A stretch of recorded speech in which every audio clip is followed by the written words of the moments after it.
दोस्तों नमस्कार। 4 PM news network पर आप सभी का और 4 पीएम गुजरात पर आप सभी का बहुत-बहुत स्वागत है। मैं हूँ आपका दोस्त मयूर जानी। दोस्तों, हमने दिन भर आज आपने जो देखे होंगे को 4 पीएम गुजरात में जाके जो वीडियोज़ अगर आपने देखे होंगे तो हमने आज बहुत सारे मुद्दों पे बातचीत की है, अलग-अलग सब्जेक्ट पे बात की है। पर एक सब्जेक्ट ऐसा है जो हमको जो है वो एक आकार लेता हुआ बहुत अद्भुत आकार लेता हुआ देश की राजनीति में दिखाई दे रहा है। वो है ओबीसी को मद्देनज़र रखते हुए जाति जनगणना की कांग्रेस के द्वारा उठाई गई माँग और उसको लेकर बुरी तरह से फँसते हुए भारतीय जनता पार्टी के नेता नरेंद्र भाई मोदी से लेके आप सबको पकड़ लें तो उसमें कोई हमको दो राय नहीं लगती है। तो वो सब अब ये क्या होगा आगे आने वाले समय में? महिला आरक्षण बिल जिस तरह से पास कर दिया है, उसमें जो वाहवाही लूटने की कोशिश की जा रही है, वो उतनी सफल होती हुई नज़र नहीं आ रही क्योंकि सब इस बात को अब ऐसे वाकिफ़ हो चुके हैं कि ये कोई तुरंत लागू होने वाला बिल है नहीं। वहाँ फिर जो वो ओबीसी जाति जनगणना और विशेष रूप से ओबीसी तबके की जो बात संसद में भी राहुल गांधी ने रखी और संसद के बाहर भी लगातार इस मुद्दे पर जो है वो घेर रहे हैं, वहाँ तक बोल दिए कि हमने तो करवा के रखी हुई है, अगर आप इसको घोषित करो या फिर हम कर देते हैं। और कह रहे हैं कि डर रही है ये सरकार, ये जाति जनगणना करवाना नहीं चाह रही है। ये कहाँ लेके जाएगा पूरा ये जो एक एक आकार बन रहा है इस पूरी घटना का, उस देश की राजनीति को कहाँ लेके जाएगा, ये इस कार्यक्रम में हम समझने की कोशिश करने वाले हैं। मैंने बहुत ही सीनियर जर्नलिस्ट हैं बिलाल सब्ज़वारी साहब, राजनीति को बड़ी नज़दीक से देखा है उन्होंने इतने सालों में, अभी भी देख रहे हैं और उतना ही नहीं लेकिन संसद और जो पार्लियामेंट्री कवरेज होता है वो भी जो है बहुत सालों से वो बड़ी गंभीरता से और बड़ी संजीदापने से वो करते आ रहे हैं। तो हमने सोचा आज उन्हीं को इनवाइट करते हैं, आमंत्रित करते हैं और उनसे बातचीत करके समझने की कोशिश करते हैं कि ये जो ओबीसी का कार्ड जो फेंका है जाति जनगणना वाला, ये आने वाले समय में वो कैसे जो है इस चीज़ को उभरते हुए देखते हैं, तो उनका स्वागत हम लोग कर लेते हैं। तो बिलाल भाई आप 4 पीएम पर आप हमारे साथ आए, आपका बहुत-बहुत स्वागत है शुक्रिया। और बिल्कुल, बिल्कुल आदाब आदाब आपको। अब ये आपने प्रस्तावना सुनी होगी।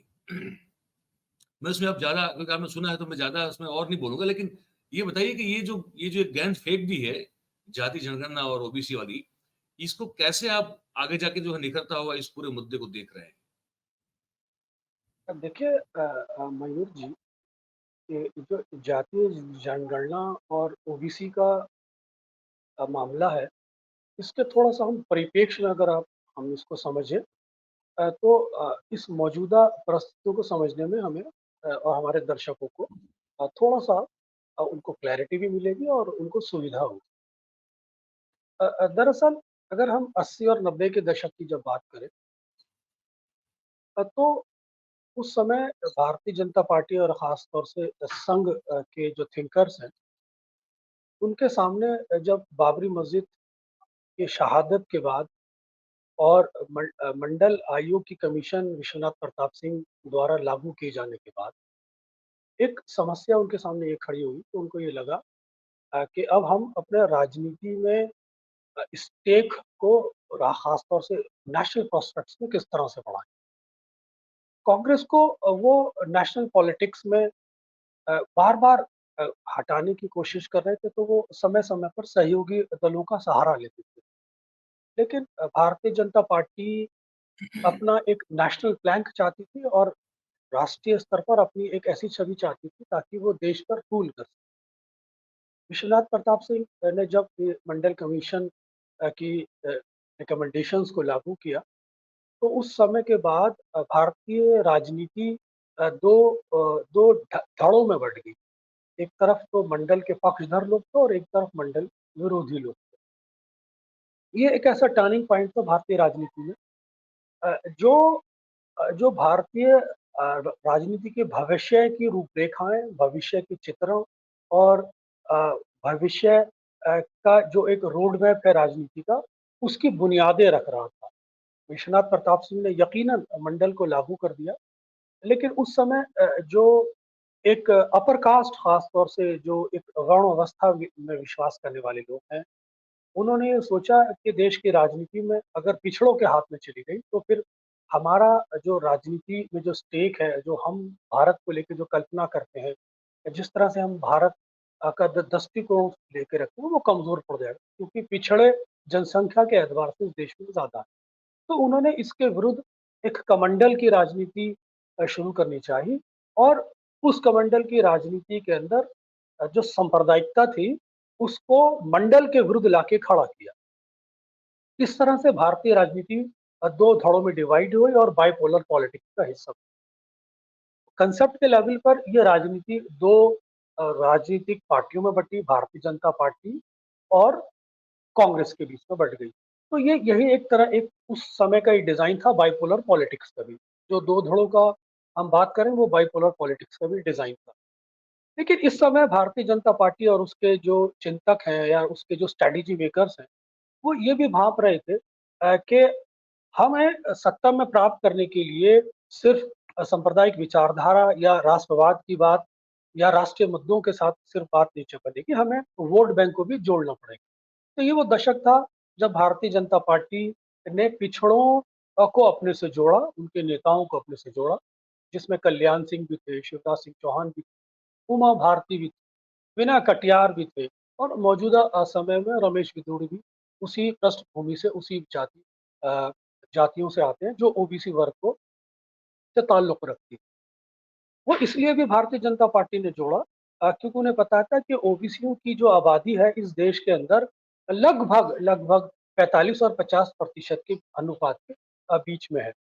उन्हें ये भी इस चीज़ का भी एहसास था कि जो शेड्यूल कास्ट, शेड्यूल ट्राइब्स हैं, वो उस समय उनको जोड़ने में सक्षम इसलिए रहे क्योंकि जो मंडल चिंतक जो अम्बेडकर चिंतन के लोग थे, जो अम्बेडकर विचारधारा में जो लोग बिलीव करते थे, और जिसके ऊपर एक काशीराम काफ़ी समय से एक बाम साहब बना के उत्तर प्रदेश में काम कर रहे थे। तो उनको ये लगा कि काशीराम ने एक अम्बेडकर चिंतन को इस देश के अंदर एक राजनीतिक रूप से इतना परिपक्व और इतना स्ट्रॉन्ग कर दिया है कि फिलहाल उनको अपने साथ खड़ा करने में, अगड़ी जातियों के साथ खड़ा करने में दिक्कत आ रही थी।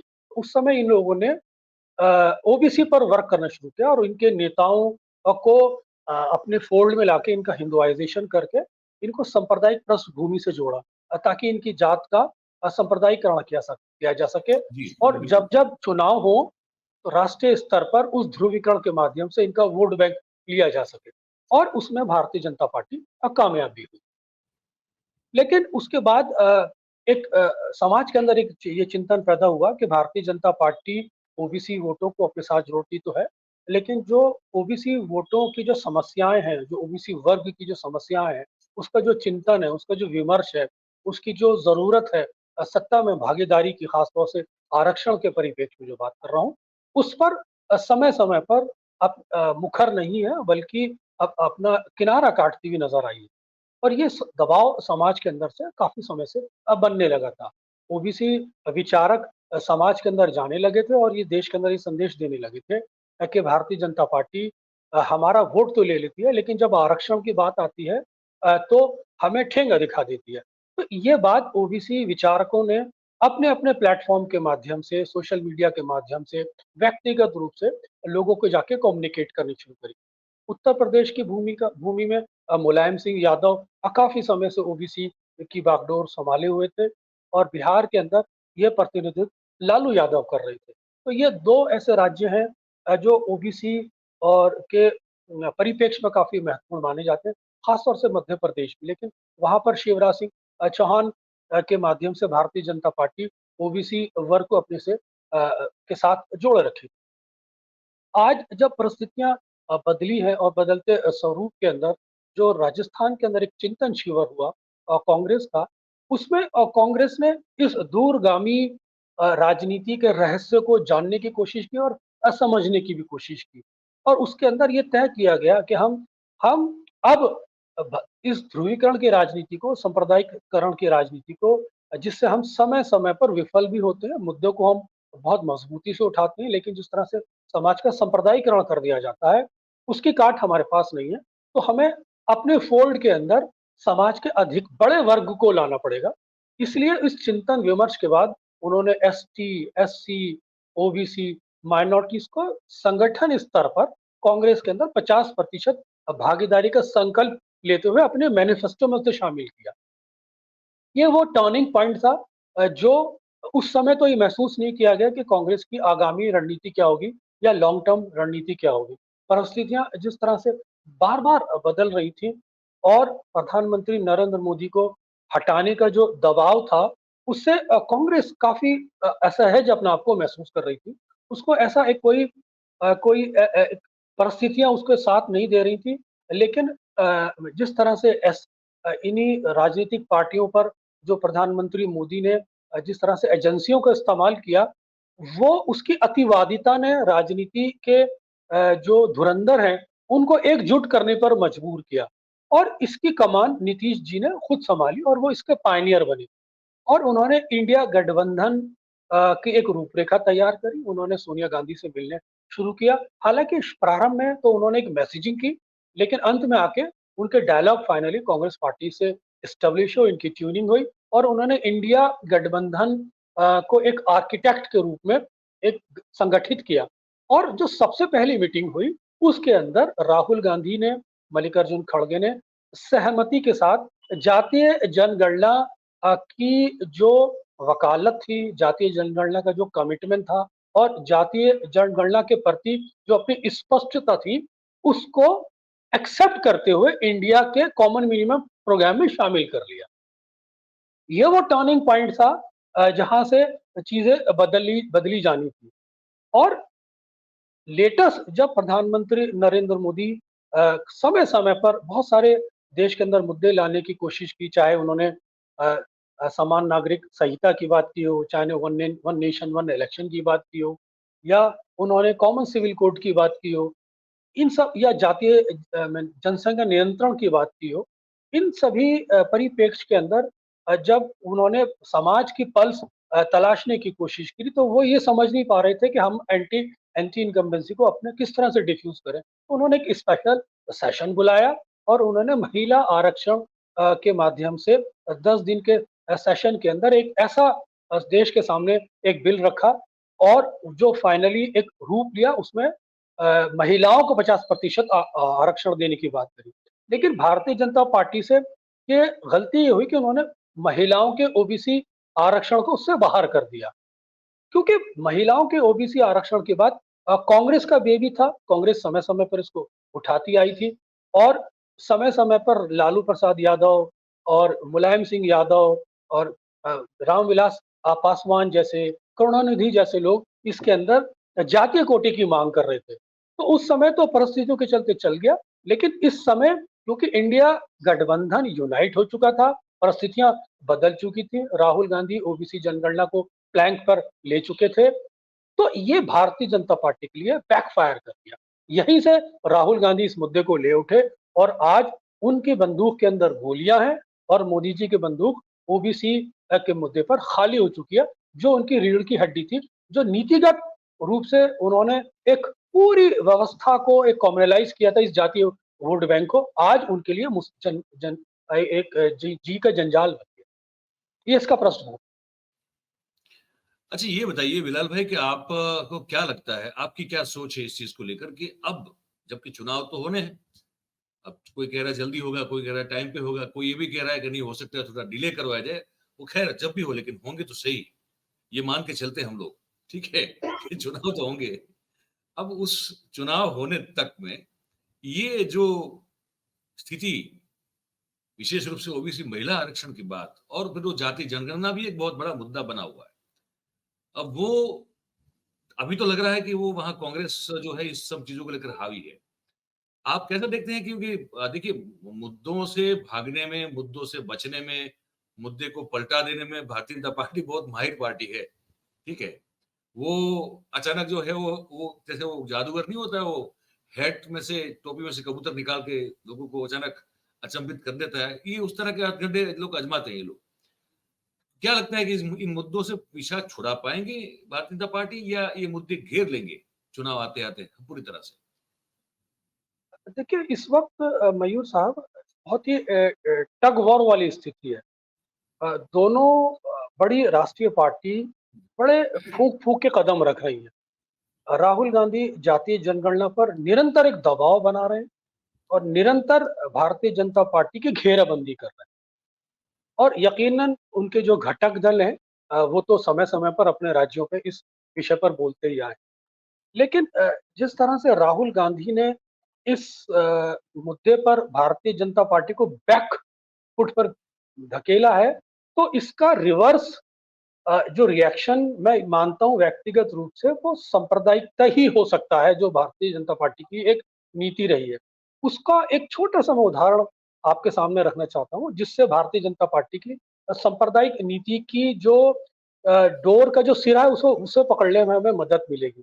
रमेश विधुड़ी जिनको शो शो कॉज़ नोटिस मिला हुआ है, इतनी बड़ी भारतीय जनता पार्टी के लिए उन्हें समस्या खड़ी करी, जिस तरह से पार्लियामेंट की गरिमा दांव पर लगी। उन्हों अभी रिसेंट में ही उन्होंने टॉक का राजस्थान में इंचार्ज बना दिया गया है। रमेश विधुड़ी खुद गुर्जर समाज से आते हैं और टॉक एक ऐसा जिला है जहां गुर्जर बिरादरी और अल्पसंख्यक बिरादरी की बहुतायत है। इसके पीछे एक और रणनीति काम कर रही है कि विधुड़ी को उतार के वो गुर्जर बिरादरी में एक एक ऐसा मैसेज देना चाहते हैं सांप्रदायिकता का, ताकि सचिन पायलट का जो प्रभाव है उस बेल्ट में, खासतौर से राजस्थान में गुर्जरों के ऊपर जो उन्हें एक विरासत में मिला है राजेश पायलट के माध्यम से, उसको न्यूट्रलाइज किया जाए। और ये बताता है कि सचिन विधुड़ू के माध्यम से जहां उन्हें गुंजाइश नजर आ रही है राजस्थान में थोड़ी सी कि हम जीत सकते हैं, उस माहौल को सांप्रदायिकरण भी हो सकता है भविष्य में आई मीन विधुड़ी ऐसा कोई बयान दें तो राजस्थान की राजनीति फिर सांप्रदायिक फोल्ड में चली जाए, सांप्रदायिक वातावरण में चली जाए। तो ये एक ऐसी डोर है जो बता रही है कि भारतीय जनता पार्टी की नीयत क्या है आगामी राज्य के चुनाव को लेकर। अच्छा, एक और बात विलाल भाई, ये आखिरी सवाल है मेरा इस चर्चा में कि अगर जातिगत जनगणना मान लीजिए हो जाए, तो उससे देश की जनता को क्या फायदा होगा? ये भी लोग, क्योंकि बहुत सारे लोग ये नहीं जानते हैं, क्योंकि इस सब चीजें में भी जो है, मतलब रोज बेचारा आदमी सुबह उठेगा, 100 करोड़ से ज्यादा लोग तो रोज सुबह उठते हैं, ये कोशिश करने में लग जाते हैं कि खाना शाम का घर पे आ जाए, तो उनको ये समझ में नहीं आता होता है। आप जरा अगर सरलता से इनको समझा दें हमारे दर्शकों को कि देखिए जातिगत देश के जनगणना अंदर, हो हाँ, देश के अंदर क्या जो फायदा? राम मनोहर लोहिया का जो विचार था, उनकी राजनीति का केंद्र बिंदु ये था कि जिसकी जितनी जनसंख्या भारी उसकी उतनी हिस्सेदारी। तो वो बहुसंख्यक समाज की राजनीति में बिलीव करते थे, पिछड़ों की, दलितों की, वंचितों की और हाशिए पे पड़े हुए समाज की। अब आता हूँ ये जो आपने बहुत ही महत्वपूर्ण और बहुत इम्पोर्टेंट सवाल किया, इसके लिए मैं आपको एप्रिशिएट भी करता हूँ। देखिए जातिगत जनगणना के माध्यम से जब ये हमें ये पता लगेगा कि समाज के अंदर इन इन इन समुदायों की जनसंख्या इस हद तक है, तो वेलफेयर स्टेट होने के नाते आपको बजटरी प्रोविज़न करने पड़ेंगे और उस जातीय समुदाय की जो socio economic and political conditions हैं, उसको एड्रेस करना पड़ेगा बजटरी प्रोविज़न में। तो बजट का एलोकेशन बहुत ज़्यादा उनके डेवलपमेंट पे जाएगा। ये तो इसका एक सामाजिक पहलू है। इसका एक बिल्कुल। राजनीतिक पहलू भी है। जब जातीय जनगणना कराएँगे तो जो दक्षिण के राज्य हैं, जिन्होंने अपनी जनसंख्या पे काफ़ी समय से कंट्रोल किया है और उत्तर भारत के राज्यों में एक बहुत ज़्यादा स्पष्ट विरोधाभास है, एक लाइन खिंच जाएगी। दक्षिण के राज्य कहेंगे कि साहब हमने जनसंख्या पे नियंत्रण किया है, तो हमारा जातीय जनगणना के बाद जो डिलिमिटेशन होगा, उसमें सीटें घट जाएँगी, दक्षिण के राज्यों की और उत्तर भारत के राज्यों की जनसंख्या के आधार पर सीटें बढ़ जाएँगी। तो राजनीति के अंदर उत्तर भारत के लोगों का प्रतिनिधित्व ज़्यादा हो जाएगा। वहीं राजनीति पिछड़ों के हाथों में, दलितों के हाथों में देश की चली जाएगी।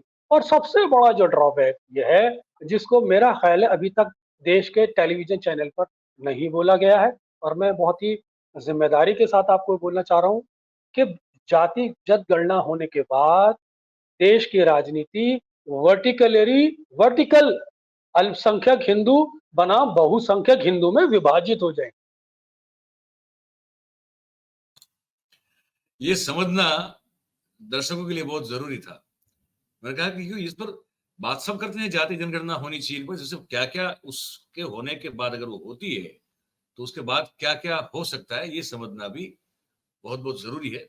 मुझे लगता है कि हमने इस मुद्दे को एक अच्छी तरह से खोल के जो है दर्शकों के लिए रख के दिया है। वो उनके लिए है, वो सोचे समझे, वो सिर्फ समझे नहीं। अब मैं तो हमेशा कहता हूँ कि वो दिमाग के दरवाजे और खिड़कियां खुला भी रखे, ताकि जो विचार है वो आते जाते रहे, ताजी हवा भी आती जाती रहे। दिमाग का भी जो है चुस्त और तंदुरुस्त और दुरुस्त होना बहुत जरूरी होता है। तो मुझे लगता है ये पूर्त मात्रा में हमने जो है ये बातचीत समझा दी है दर्शकों को। ये हमने समझाना छोड़ी, हमने बात रख दी उन तक। क्या कहते हैं आप? बिल्कुल, आप सही फरमा रहे हैं। जितना भी अपने एक्सपीरियंस के माध्यम से, अपने अनुभव के माध्यम से इसके जो जितने भी डायनामिक्स हैं, इसके जितने भी फलक हैं, उस पर हमने दर्शकों को बात रखने की कोशिश की है। अब ये दर्शकों की ज़िम्मेदारी है कि वो इस चीज़ पर अपना चिंतन-मनन करें और इसके और जितने भी विकल्प हैं उसको खोल के रखें, क्योंकि चीज़ें सोचने और समझने से ही और समझ में आती और बहुत सारे मुद्दे हैं जिस पर हम बात कर सकते हैं, दर्शक परिवार को हम बता दें, लेकिन इस विशेष यही एक मुद्दा आज हमने चुना था। अदरवाइज तो देश में भैया बहुत कुछ हो रहा है। प्रधानमंत्री जी यूट्यूब चैनल खोल के बैठ गए हैं। वो एक अलग से हो रहा है पूरा मामला, और बाकी और बहुत सारी चीजें हो रही है। पर इस प्रोग्राम में इसी मुद्दे पर हमको जो है बात करनी थी, इसलिए यहीं तक जो है सीमित रहेंगे। बाकी मैं बिलाल भाई को आमंत्रित करता रहूंगा, और मुझे आशा है कि वो समय समय पे हमारे साथ जुड़ते रहेंगे, ताकि बहुत सारे ऐसे मुद्दे जिन पर रोशनी डालना बहुत जरूरी है, तो हम वो कोशिश करते रहेंगे आप सबके साथ, आप सबसे मिलके। बिलाल भाई, बहुत बहुत धन्यवाद, बहुत बहुत शुक्रिया आपका। आपने समय निकाला, वक्त निकाला, और है। आपने शुक्रिया मयूर साहब, आपने मुझे इस कार्यक्रम में इनवाइट किया, आपका भी बहुत शुक्रिया और 4 पीएम बहुत-बहुत शुक्रिया। Thank you sir, thank you. तो दोस्तों, बिलाल भाई थे, बिलाल सब्जवारी साहब, बड़े सीनियर जर्नलिस्ट तो हैं ही हैं। और हमने जैसे कहा कि वो जो कुछ प्रबुद्ध हैं पत्रकार, जो बहुत खुलेपन से चीज़ों को देखते हैं, समझने की कोशिश करते हैं, और फिर जो आकलन उनका होता है वो आप सब तक रखने की भी कोशिश करते हैं, उनमें से वो एक हैं। तो ये जाति जनगणना और ओबीसी आरक्षण को लेकर क्या स्थिति है, उस पर हमने आज आपसे बातचीत की। अब आप इस पूरी बातचीत को सुन के आपको क्या लग रहा है, आप क्या सोच रहे हैं, आपके मन में क्या विचार आ रहे हैं, ये हमको आप जो है ये कमेंट बॉक्स है नीचे, उसमें आप जो है लिख के हमको बताइएगा। और बात अगर आपको ये सही लगी हो, तो फिर इस वीडियो को लाइक कीजिए, इस वीडियो की लिंक को हो सके उतना शेयर कीजिए, और हमारी जो चैनल है भाई उनको आप सब्सक्राइब करें और अपने आसपास के लोगों से करवाएं। आप सब इस कार्यक्रम में हमारे साथ जुड़े, आप सबका बहुत बहुत धन्यवाद करते हैं। Thank you very much. नमस्कार।